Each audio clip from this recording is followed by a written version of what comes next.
বন্ধু বান্ধৱীসকল আহক আজি আমি থোৰচা বনাওঁ। তাৰ কাৰণে লাগিব 1 বাটি চাউল, মাহৰ দালি, 2টা আলু, 2টা পিঁয়াজ, 4টা জলকীয়া, 2টা শুকান, 2টা কেঁচা। মই 1 ঘণ্টা চাউল আৰু দালিখিনি ভিজাই থৈছিলোঁ, থৈ কিনে মিক্সিত গুড়া কৰি ল'লোঁ। এতিয়া মই ঢালি ল'ম। চাউলৰ গুড়াখিনি ঢালি ল'লোঁ। এতিয়া দালিখিনিও মই এনেকৈ ঢালি ল'ম।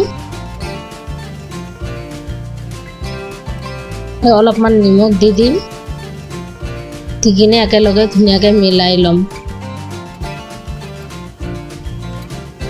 মোৰ মিলোৱা হৈয়ে গ'ল।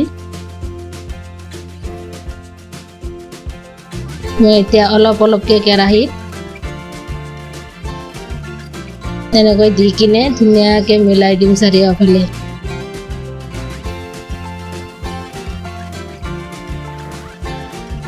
চাওক এক চাইডৰ পৰা হৈ আহি আছে।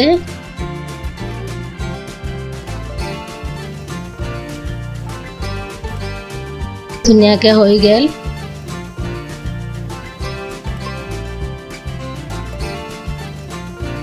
এতিয়া মই উঠাই ল'ম। চাওক ধুনীয়াকৈ নিজে নিজে উঠি গ'ল। আৰু এইফালে আলু, পিঁয়াজ, জলকীয়াখিনি মই পিটিকা কৰি ল'লোঁ।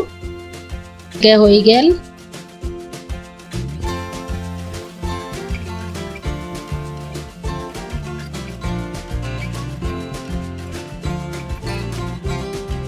একবাৰ আপোনালোকে এনেকৈ ঘৰতে বনাই কিনে খাই চাব বন্ধু বান্ধৱীসকল।